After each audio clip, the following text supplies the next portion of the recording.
Good morning. It's nice to see all of you. Just lovely.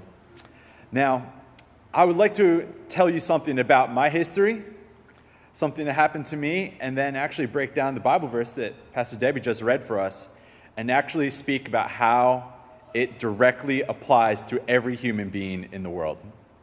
So let's do this. When I was in 10th and 11th grade, in the cafeteria, we had a sea of round tables. And obviously, you know the social hierarchy of high school. The cool kids would sit at certain tables, and the not cool kids would sit at other tables. I'll let you guess which table I sat at. I actually sat alone through most of high school at the lunch table. I walked around, I had glasses on, and I was a skater surfer kid who got straight A's. So I didn't fit the normal categories. I think some people didn't know what to do with me. And my other friend, Matt, in 11th grade, he switched, and then he actually would sit with me. But actually, I sat in the center table with Matt through 11th grade, but 10th grade, kind of sat alone, and nobody knew how to talk to me. I didn't feel like I had many friends. I didn't feel like I had many enemies either. But there was something that happened to me in the midst of that, because then I would go home, and home always made me feel welcome. I think that there's something deep within all of us where we have this deep, passionate need for just a sense of belonging. You feel me?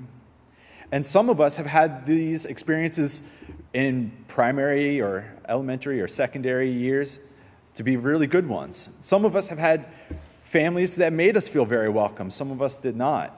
Some of us had team experiences where we felt very quickly incorporated, and some of us maybe didn't.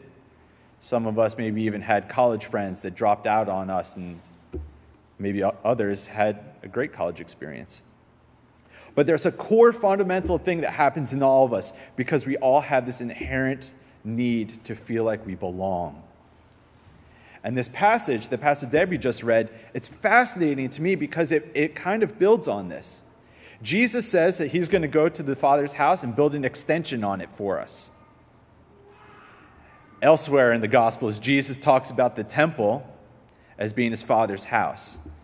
And this is usually understood as though it's a marriage analogy, that when somebody was about to go get married, they would actually go build an extension on literally their father's house, their family house, so that there would be an extension. And so heaven, at least in one understanding, is not paved with golden roads. It's actually a house with so many extensions on it because God found it necessary to let all of us know that we belong. God is our home. And I actually think there's a double belonging that's really quite wonderful.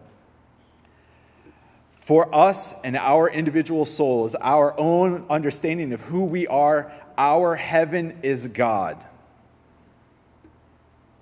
And for God, God's heaven is in us. There's a mutual indwelling, and there's something wonderful in the Gospel of John right here in chapter 14. Because the gospel here is saying you're not homeless anymore. All of you who feel like you've been shunned or scapegoated or pushed out or made to feel like you don't have a family or a tribe or a place to belong, your place of belonging is in God. And here's the most wonderful part. This is maybe a little too theological, but I have to go there. God is everywhere. And if your home is in God, then that means everywhere you go, you belong. We all know in this consumerist culture today, it benefits particular companies for us to feel inadequate, insecure, homeless, so that we'll buy whatever product they want us to buy.